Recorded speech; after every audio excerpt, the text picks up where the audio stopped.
یوں کہ جس کا کارخانہ، جس کا زمیندارہ، جس کا پیسہ، جس کی قومیت، جس کا وطن، جس کے سامنے جو چیز اس طرح بن رہی ہو کہ اس کے اندھے پنے پر اسے کچھ دکھائی نہ دیتا ہو، اس کا کارخانہ اس کے حق میں دجال ہے۔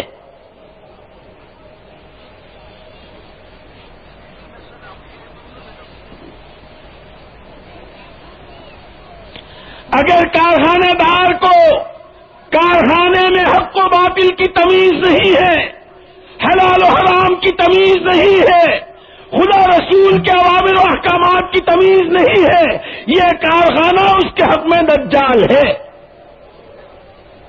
جو جہاں جس شکل میں ہے، جون سی شکل اس کی نگاہیں چکا چوند کر رہی ہے، اسے آخرت بھلا رہی ہے، قبر سے آنکھیں بند کروا رہی ہے، پل صراط سے گزرنے، نبی کے سامنے کی پیشی اور خدا رسول کے ہاں کے جواب دہی اگر اس سے غافل کر رہی ہے تو اس کی وہ شکل اس کے حق میں دجال ہے۔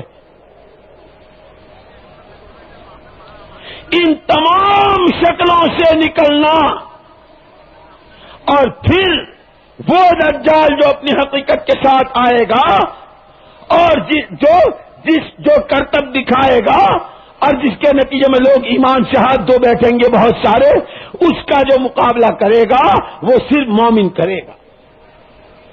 اس لیے یاد رکھنا، دنیا اگر یوں کہتی ہو کہ ہمارے مسائل ہمارے مسائل ہمارے مسائل، اول تو میں نے عرض کر دیا کہ یہ مسائل نہیں جس کو چیخ رہے، لیکن جس کو دنیا اس وقت مسائل بنائے ہوئے ہے اور جس کو دنیا مسائل سمجھ رہی ہے، یہ مسائل اور سکرات سے لے کے جنت کے داخلے اور جہنم سے بچنے تک کے تمام مسائل کا حل صرف اور صرف ایمان ہے۔ ایمان ہی پر مسئلے حل ہوں گے، ایمان ہی پر فتنوں سے بچیں گے، ایمان ہی پر اللہ کی تائید و نصرت آئے گی، اور ایمان ہی پر پوری شریعت پر چلنا آسان ہوگا۔ اور جب شریعت پر چلیں گے، ہر شعبے کے احکامات زندہ ہوں گے۔ پھر یاد کرو اس قرن اول کو، جس کو حضرت امام مالک رحمۃ اللہ علیہ نے فرمایا لن يصلح آخر هذه الامه لن يصلح آخر هذه الامه الا بما صلح به اولها۔ اس امت کے اخیر کا بگاڑ انہی بنیادوں پر سدھار سے بدلے گا جن بنیادوں پر قرن اول کا سدھار ہوا تھا۔ وہ عرب تاریخ جاہلیت کی تاریخ کو پڑھو، بیت اللہ کا طواف مادرزاد ننگے ہو کر کرتے تھے، تالیاں بجانے اور سیٹیاں بجانے کو عبادت اور نماز سمجھتے تھے، لڑکیوں کو زندہ درگور کرتے تھے۔ ایک قبیلے کی دوسرے قبیلے سے اگر عداوت ہے تو جب تک سامنے والے کو مار کر اس کی کھوپڑی کا پیالہ نکال کر اس میں اس مرے ہوئے کا خون بھر کے نہ پی لے، اس وقت تک اپنی بہادری کو پورا نہیں سمجھتے تھے۔ لیکن ان تمام حالات کے ساتھ کہ بگاڑ اپنی انتہا کو پہنچا ہوا ہے اور محمد الرسول اللہ صلی اللہ علیہ وسلم ایک ہی آواز لگا رہے ہیں، ایھا الناس قولوا لا الہ الا اللہ، ایھا الناس قولوا لا الہ الا اللہ تفلحوا۔ تمام مسائل کا حل ایمان میں دکھا رہے ہیں۔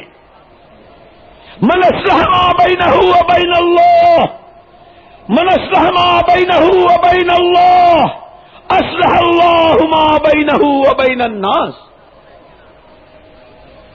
اپنے اور خدا کے درمیان کے معاملے کو ٹھیک کر لیا، خدا سارے مسائل کو حل کرے گا۔ اور خدا کے ساتھ کا معاملہ پیسوں سے، عہدوں سے، کپڑوں سے، مکانوں سے، زمینداری سے، کارخانے داری سے اور دنیا بھر کی سامانوں سے نہیں ہوتا، وہ اللہ کے ساتھ کا معاملہ صرف اور صرف توحید خالص سے صحیح ہوتا۔ اللہ کو ایسا ماننا جیسا وہ اپنی ذات و صفات میں ہے۔ ہر ایک کی انفرادی زندگی کے تمام مسائل کا حل ایمان میں، پورے عالم کے مشرق مغرب شمال جنوب عرب عجم، تمام کے تمام مسائل کا حل خدا پاک کی قسم ایمان میں ہے، ایمان میں ہے، ایمان میں ہے۔ اسی لیے سب سے پہلا مطالبہ اللہ کی طرف سے ہر ایک سے یہ ہے، ایمان بناؤ۔ ایمان بنانے کی راہ محمد صلی اللہ علیہ وسلم نے سب کو بتا دی۔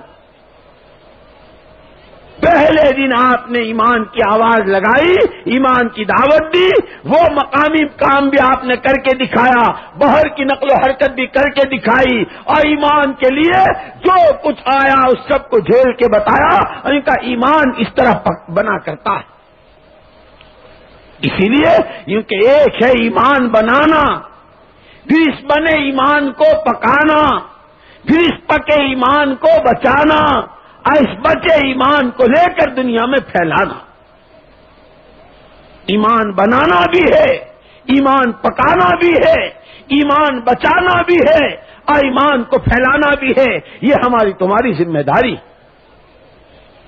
ایمان بنے گا دعوت سے، ایمان بنے گا دعوت سے، ایمان پکے گا مجاہدوں سے، ایمان بچے گا ہجرت سے، ایمان پھیلے گا قربانیوں سے۔ پوری سیرت مبارکہ کو اٹھا کے دیکھ لو، تفصیل کا موقع نہیں۔ ہر ایک ایمان بنانے پہ لگا ہوا، ہر ایک ایمان کے پکانے پہ لگا ہوا، ہر ایک ایمان بچانے پہ لگا ہوا، ہر ایک ایمان کی محنت پر اور ایمان کے پھیلانے پہ لگا ہوا۔ اس امت کی ذمہ داری اپنی ذات سے اپنی زندگی کی ذمہ داری بھی ہے۔ اور جس طرح میں نے عرض کیا تھا کہ ہم باپوں کی پشتوں میں نہیں آئے تھے، ہمارے دادے پردادے پیدا نہیں ہوئے تھے اور محمد صلی اللہ علیہ وسلم رو رہے تھے۔